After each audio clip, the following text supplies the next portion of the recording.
یہ تصویر 1917 جنوبی فلسطین میں لی گئی۔ یہ کم عمر بچہ جسے ایک برطانوی سپاہی نے گرفتار کر رکھا ہے اور یہ ایک جنگی قیدی ہے۔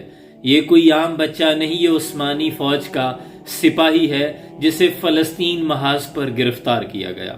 یہ فلسطین کی حفاظت میں لڑتے ہوئے گرفتار ہوا۔ یہ بھی کسی ماں کا لخت جگر ہوگا۔ اس ماں کے چٹان جیسے حوصلے کو سلام پیش کرتا ہوں۔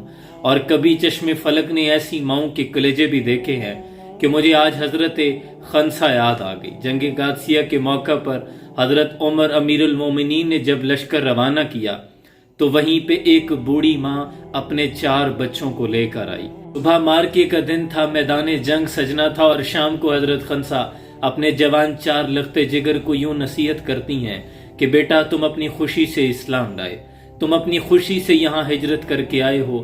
رب ذوالجلال کی قسم جس کے سوا کوئی معبود نہیں، جس کے قبضے قدرت میں ہماری جان ہے، کہ یہ زندگی عارضی ہے، ہمیں دائمی زندگی کی طرف لوٹنا ہے، اور بیٹا اللہ کی راہ میں شہید ہو جانے سے بڑا کوئی کار ثواب نہیں۔ نہ تو میں نے تمہاری تربیت میں کوئی کمی چھوڑی، نہ تمہارے باپ کے ساتھ کوئی خیانت کی، تمہارا حسب نسب بے عیب بے داغ ہے۔ تمہیں نصیحت کرتی ہوں کہ صبح جب دشمنوں کی صفیں مسلمانوں کے مقابل صفرا ہو جائیں اور جنگ میں آگ کے شعلے دہکنے لگیں تو تم راہ حق میں تلواریں لہراتے ہوئے دیوانہ وار کود پڑنا اور کوشش کرنا کہ دشمنوں کے سپہ سالار پہ ٹوٹ پڑنا، اور میں تمہارے حق میں نصرت کی دعا مانگوں گی۔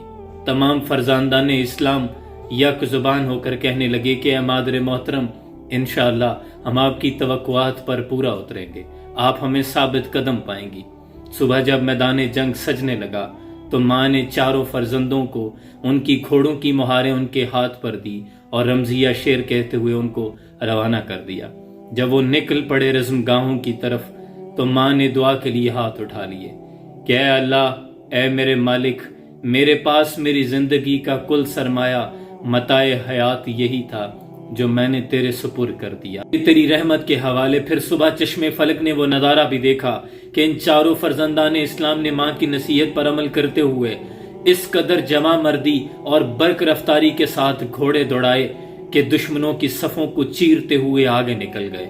حضرت اقبال نے فرمایا ٹل نہ سکتے تھے، اگر جنگ میں اڑ جاتے تھے، پاؤں شیروں کے بھی میدان سے اکھڑ جاتے تھے، اور کوئی سرکش ہوا تجھ سے تو بگڑ جاتے تھے، تیغ کیا چیز ہے ہم توپ سے لڑ جاتے تھے، اور دشمنوں کی صفوں کو چیرتے ہوئے ان کی پروں کی پریں الٹ دی۔ لیکن پھر دشمنوں نے گھیرا ڈال کر ان 4 فرزندان اسلام کو شہید کر دیا۔ 4 فرزندان اسلام نے شہادت کو یوں گلے لگایا کہ شہادت بھی ناز کرے، اور جب پھر ان کی شہادت کی خبر ماں کو پہنچی تو اس ماں کا کلیجہ کس چٹان کی مانند ہوگا۔ ذرا ایک لمحے کے لیے سوچیں، یہاں آپ کے بچے کو ذرا سی تکلیف پہنچے تو ماں چیخ اٹھتی ہے کہ ہائے میرا لخت جگر، ہائے میرا جوان بیٹا، اور یہاں 4 کی شہادت کی خبر پہنچی۔ ماں نے کوئی نوحے نہیں پڑھے، ماں نے کوئی آہو بکا نہیں کی، بلکہ اللہ کے حضور سجدہ ریز ہو گئی، سجدہ شکر ادا کیا کہ اے اللہ، میں تیرا شکر ادا کرتی ہوں کہ تو نے میرے 4 بیٹوں کو اپنی بارگاہ میں قبول کر لیا۔